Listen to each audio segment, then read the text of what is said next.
Il y a plus de 10 ans en arrière, j'ai pris la décision de m'améliorer socialement et très honnêtement, j'ai galéré. J'ai rencontré sur ce chemin des gens qui étaient dans la même démarche que moi d'amélioration de leur vie sociale et ces gens-là aussi, dans leur grande majorité, galéraient. Et au final, ce dont je me suis rendu compte, c'est qu'il y avait peu de gens qui réussissaient en fait à passer de l'autre côté de la barrière. C'est-à-dire du côté où je vis la vie sociale que je veux, j'ai les résultats que je veux dans ma vie sociale, je vis une vie sociale qui est plus une source de plaisir qu'une source de frustration. Alors tu vas peut-être me dire, c'est pareil dans tous les domaines de réussite, il y a peu de gens qui vont concrètement le faire, il y a peu de gens qui vont concrètement réussir. Mais je te répondrai que j'ai l'impression que c'est encore plus fort dans les dynamiques sociales, c'est-à-dire que le taux d'échec par rapport aux gens qui se disent « Ok, j'en ai marre de ma vie sociale, je veux m'améliorer » et ceux qui le font réellement, le taux d'échec, j'ai l'impression qu'il est beaucoup plus important que dans d'autres domaines. Et en fait, je pense, tu vois, le truc à comprendre, c'est que moi, c'est mon cas,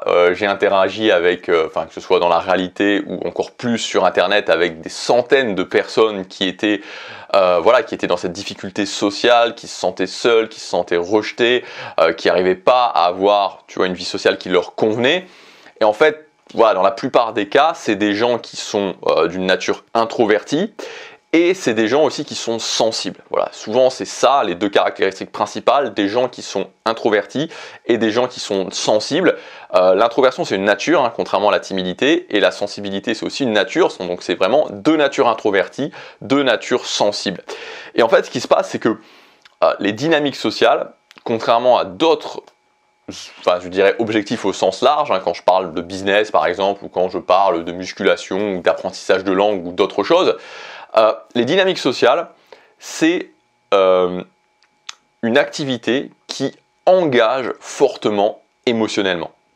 Et c'est ça c'est l'un des points principaux de blocage, c'est que, tu vois, je prends un exemple très simple, quand tu vas parler à quelqu'un et que cette personne, tu vas te sentir jugé ou que cette personne, tu vois, elle va parfois te dire un truc qui est un petit peu désagréable ou quand tu es d'une nature sensible, ça va vraiment tellement t'engager émotionnellement que des fois tu dis non, j'ai plus envie de vivre ça. Et donc, bon, c'est un des points particuliers, il n'y a pas que ça, mais au final, il y a beaucoup de gens qui laissent tomber. Et c'est dommage parce qu'au final, si tu veux, quand tu décides de changer, quand tu décides d'améliorer ta vie sociale, c'est parce qu'en fait, à la base, il y a une souffrance. Et donc, revenir au statu quo, se dire, ok, je laisse comme ça, je continue comme ça, c'est se dire, pendant les prochaines années, pendant toute ma vie même, je vais devoir gérer cette souffrance, cette frustration, ce statu quo. Alors moi je suis passé de l'autre côté de la barrière, ça n'a pas été simple, vraiment ça n'a pas été simple, mais je suis passé de l'autre côté de la barrière. Aujourd'hui j'essaie vraiment de te donner mon expérience pour que tu puisses le faire plus rapidement et je voudrais te donner plusieurs points très importants pour que tu puisses rapidement changer ta vie sociale. Première chose, j'en parle très régulièrement, il y a d'autres vidéos sur le sujet donc je ne vais pas m'apesantir, mais c'est la notion de valeur sociale. Les dynamiques sociales, c'est des interactions entre les gens.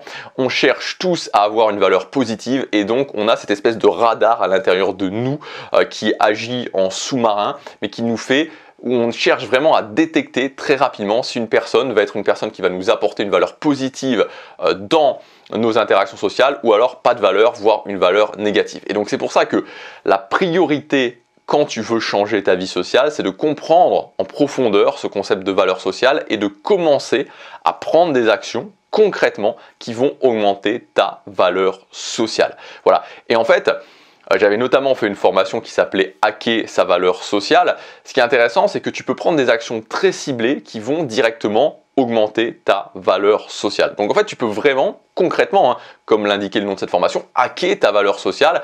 Si par exemple, dès que tu arrives quelque part, tu vas parler à 3 personnes différentes, ça, c'est un exemple de quelque chose qui va hacker ta valeur sociale. Ça va démontrer le DHV, démonstration de haute valeur sociabilité, et ça va te donner directement un boost de valeur sociale. Et quand tu commences à prendre ces micro-habitudes et que tu les ajoutes dans tes habitudes de comportement, directement ta valeur sociale augmente. Ensuite, deuxième chose, c'est la gestion de la charge émotionnelle. C'est-à-dire que tu dois vraiment, quand tu es quelqu'un d'introverti, quand tu es quelqu'un de sensible, prendre en compte ce facteur que, comme je te le disais, les dynamiques sociales, c'est quelque chose qui engage émotionnellement. Donc tu dois prendre ça en compte pour pas te laisser manger par la charge émotionnelle, parce que si tu te laisses manger par ta charge émotionnelle, au bout d'un moment, tu vas avoir cette espèce de vase qui déborde émotionnellement, et donc du coup tu vas plus le faire. Tu vas plus le faire parce que ça sera trop fort émotionnellement, trop d'émotions à gérer. C'est vraiment quelque chose qu'il faut prendre en compte. Troisième chose, c'est la notion d'objectif précis. Moi, très souvent, quand il y a des gens qui me disent qu'ils veulent améliorer leur vie sociale, ils me disent voilà, je veux être plus sociable ou je veux être plus charismatique, etc., etc. C'est des choses qui sont très vagues, tu vois. Être plus charismatique, c'est vague. Être plus sociable, c'est vague. Donc vraiment partir sur des objectifs précis, des objectifs qui sont mesurables, où tu peux te dire, ok, est-ce que j'ai réussi, est-ce que j'ai pas réussi? Donc encore une fois, comme d'habitude, tu peux partir sur soit des objectifs d'action, type je vais parler à tant de personnes, ou je fais telle activité, ou des objectifs de résultats. Voilà, ça peut être des objectifs de résultats type j'ai une copine ou type j'ai intégré des nouvelles personnes à mon cercle social, etc., etc. Mais vraiment d'avoir des objectifs précis, un objectif précis avec une date précise qui te permet d'avoir un marqueur et pas quelque chose de flou où je veux avoir une meilleure vie sociale, je veux être moins seul, etc. Parce que ça, c'est trop flou. Ensuite, quatrième chose, c'est vraiment de faire un travail, moi, c'est ce qui m'a sauvé en fait dans mon amélioration sociale, c'est le fait de faire un travail structuré sous forme de routine. Parce qu'en fait, quoi que tu veuilles atteindre dans ta vie sociale, finalement, en fait, c'est des processus. Je t'en parlais il y a peut-être 2 mois en arrière quand je te disais comment créer un nouveau cercle social, comment s'intégrer, donc s'intégrer dans des cercles sociaux puis ensuite extraire les gens pour créer ton nouveau cercle social. S'intégrer dans un cercle social, c'est un processus. Voilà, c'est un processus, c'est toujours la même liste d'étapes. Je socialise, je démontre de la valeur, je parle à tout le monde, j'identifie mes piliers, voilà, je connecte avec les piliers, j'extrais mes piliers de l'activité vers mon cercle social. C'est toujours la même chose, c'est-à-dire que c'est toujours le même processus qui se répète, qui se répète, qui se répète, qui se répète. Et donc en fait, là je t'ai donné un exemple très précis, mais ça peut être pour n'importe quel autre sujet, hein. Ça peut être pour la séduction, ça peut être aussi pour des conversations quand tu veux t'améliorer dans les conversations, etc., etc. Donc en fait, comme c'est toujours le même processus qui se répète, c'est toujours la même structure, en fait, quand tu as compris la structure, tu peux la découper sous forme de routine, et donc ça va être des routines qui vont t'aider. Ça va être toujours la même chose. J'ai la routine, j'arrive dans une nouvelle activité, j'ai la routine pour socialiser, ensuite j'ai la routine pour démontrer de la valeur, etc., etc. Donc quand tu commences à travailler de cette façon-là, si tu veux, et moi c'est ça qui m'a beaucoup aidé, c'est que tu sais ce que tu dois faire. En fait, tu sais ce que tu dois faire et donc tu n'es plus dans l'interrogation de te dire qu'est-ce que je fais, qu'est-ce que je dis, etc. Tu le sais. Et donc après, tu n'as plus qu'à finalement, le terme exact qui est au niveau des dynamiques sociales, tu n'as plus qu'à calibrer. Tu dois apprendre à calibrer. Et c'est déjà un travail en soi, tu vois, mais tu as déjà fait la moitié du chemin et tu n'as plus qu'à calibrer les routines au fur et à mesure par rapport à toi, par rapport à ta compréhension des routines, et ça va aller beaucoup plus vite. Et enfin, dernière chose, c'est la non-identification à tes compétences sociales. Ça, encore une fois, c'est vraiment une grande différence entre ceux qui vont performer socialement et les autres, ceux qui sont à l'aise socialement, naturellement, et les autres en général. C'est le fait de ne pas s'identifier à ses compétences sociales. Quelqu'un qui est un naturel, tu vois, j'appelle ça les naturels dans les dynamiques sociales, parce que souvent ses parents étaient bons naturellement, socialement. C'est quelqu'un où, s'il rencontre du rejet social, s'il y a quelqu'un qui l'aime pas, s'il se fait rejeter, si c'est un mec qui se fait rejeter par une fille par exemple, il va dire ok. Voilà, ok, et voilà, souvent ça va être, cette fille devait pas être de bonne humeur, par exemple, tu vois, donc dans sa tête, ça va même pas être quelque chose qui est par rapport à lui, tu vois, alors que la personne qui est mal à l'aise socialement va se dire, mais pourquoi, qu'est-ce que j'ai fait, pourquoi moi, etc., enfin, qu'est-ce que j'ai mal fait, il va rentrer dans une sorte de cercle mental où elle va commencer à se juger, se questionner, etc., etc. Donc vraiment, il faut sortir de ça, et pour moi, la clé, c'est la non-identification aux compétences sociales, de voir les compétences, de voir les dynamiques sociales comme des compétences. C'est des compétences. Ma compétence de conversation, ma compétence de socialisation, etc., etc.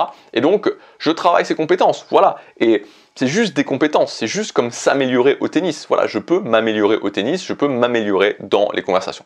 Voilà, j'espère que cette vidéo t'aura aidé. Ne lâche pas, continue à t'améliorer socialement. C'est pas forcément facile, mais quand tu persévères et avec les bonnes méthodes, tu verras que tu pourras y arriver et tu pourras pousser de soulagement et vivre la vie sociale que tu veux avec les résultats que tu veux. Si tu veux aller plus loin cette semaine, j'ai ouvert pour le printemps une session de mon pass illimité, donc c'est un abonnement qui te donne accès à toutes mes formations et notamment toutes mes formations sociales et aussi toutes les nouvelles formations qui vont sortir cette année. Tu as 2 offres, une offre mensuelle où tu n'as aucun engagement, tu arrêtes quand tu veux en un clic depuis ton espace membre, et tu as une offre annuelle où tu bénéficies de moins 50% sur le tarif, plus une session de coaching privé avec moi. Donc voilà, c'est juste que dimanche, je te laisse regarder ça. Tu as le programme, tu as tout le détail des 2 offres, tu as aussi toutes les formations auxquelles tu vas accéder immédiatement. Tu as plus de 90 formations auxquelles tu accèdes immédiatement, plus toutes les nouvelles formations qui vont sortir. Je te laisse regarder ça. Je te dis à tout de suite dans le pass, à demain pour la prochaine vidéo. Chaque jour compte.